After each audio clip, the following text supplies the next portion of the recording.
Can you believe that a man from China swam for over 10 hours just so he could get some of that Taiwanese freedom? Well, I can believe it, and in fact, I'm not even a little bit surprised. When searching for new video ideas, I quite often check the news related to Taiwan, and more than often, it's full of the same old crap that we've all heard a million times before, such as China will invade Taiwan soon, and Taiwan makes a lot of semiconductors, China threatens Taiwan again, etc, etc. But when I came across this story, I just had to talk about it, because you see, I once swam from China to Taiwan. Okay, I didn't do that, I'm just messing around here, but I seriously had to talk about this because it really illustrates a lot of the points that I make in my videos, and it slam dunks those points right into the CCP's face. So the story goes something like this. A Chinese man in his 40s from Fujian province packed some dry food, some medicine, and took some money and swam nearly 10 hours to Taiwan's Matsu Islands. This is no walk in the park, but he did it for a damn good reason. And in his words, he swam to Taiwan to seek freedom. The Matsu Islands are this small island chain and are a part of Taiwan's territory, and if you look at the map, you can see that they're very close to CCP territory. In fact, you can literally see communist China from the islands. Scary. And it must be very enticing for the Chinese people to see that small island in the distance that represents freedom. This small island that is so close.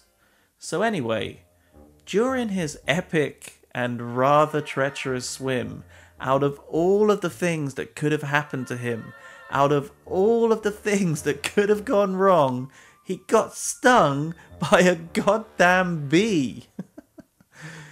Crazy. He made it to this place called Beiganxiang, which is part of the Matsu Islands, and he was in severe pain. Now, I'm not sure if he got stung by the bee during his swim. That sounds pretty impossible to me. But anyway, he approached some tourists in dire need of help, and the local authorities took him to the medical center there. And when asked about what he was doing, the man said he was on a dangerous journey to seek freedom. Now, it remains unseen as to what will happen to this man, but at least he made it to part of the free democratic country of Taiwan alive. Now, you might be thinking that this is an isolated incident, and yeah, not everybody who tries this risky swim gets stung by a bee, okay? But this swim for freedom, it happens more than the CCP would like to admit. In 2020, another man tried the same treacherous journey and was seized by the Taiwanese Coast Guard. The man was fleeing China to seek a better life in Taiwan because of the way China was handling the COVID pandemic with its ridiculous zero COVID policy. Remember that? And I seriously do not blame this guy for wanting to leave China at this time. It was bloody awful. And it's not just Taiwan that the Chinese people are fleeing to. I see stories all the time of desperate Chinese citizens fleeing their country to escape the oppressive CCP. In January of this year, a record-breaking 913 Chinese nationals made the deadly route known as the Darien Gap from Colombia to Panama through the jungle in hopes of reaching the USA.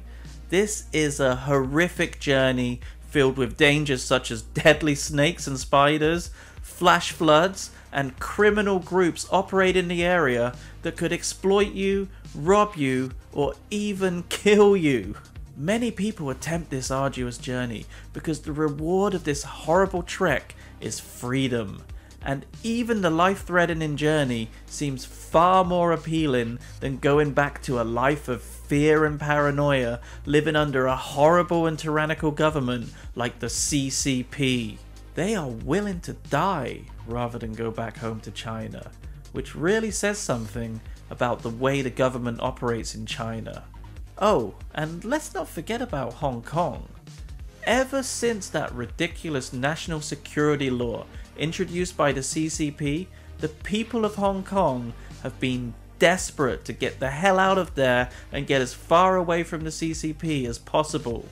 In January of 2021, the UK government offered Hong Kongers a new immigration route called the British National Overseas, or BNO route, which allows British nationals overseas, in particular from Hong Kong, to live and work in the UK for 5 years, providing them a pathway towards permanent residence or citizenship. And so far, 144,000 Hong Kongers have arrived into the UK under this scheme.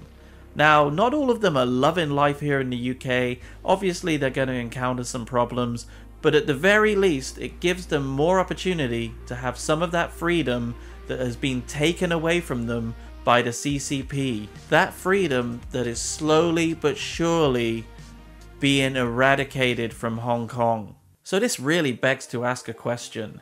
If China is this amazing utopia, which is what the CCP claims it to be, then why are there so many Chinese people fleeing and risking their lives to escape the country? It's not as if record numbers of British people are fleeing the UK to go and live in communist China, right? And I'm not really reading a lot of stories about US citizens taking hostile and unforgiving migration routes to make it into China. Sure, a lot of foreigners head to China to earn some easy money, Taiwanese people included. Some foreigners go there teaching the ABCs in some training school, but you know what?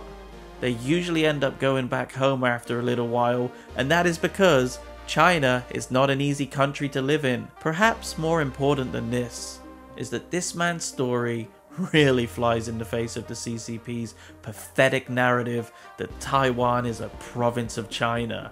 If that's the case, then why did this Chinese man make this perilous swim to make it to Taiwan? Why on earth would he risk his life to swim to a place that is already a part of the country that he's a citizen of? Surely an easier route would be to hop on a boat or get on a plane and use his Chinese passport to enter Taiwan. But we all know that that's impossible and it's never gonna happen. And why is that? Because Taiwan is not a part of China. The simple fact is that this brave man had had enough of living in a country where he has absolutely zero rights. A country where the government rules with an iron fist. An insecure government that can't take any criticism. And if people are brave enough to defy the government, well, they get disappeared. This man got desperate and wanted to go to a country where he can finally be free and have a better quality of life. He'd heard those stories, you know, the stories about an amazing democratic paradise just a stone's throw away, and he risked his life for some of that beautiful Taiwanese freedom. And I think that's something worth swimming for, even if you get stung by a bee on the way.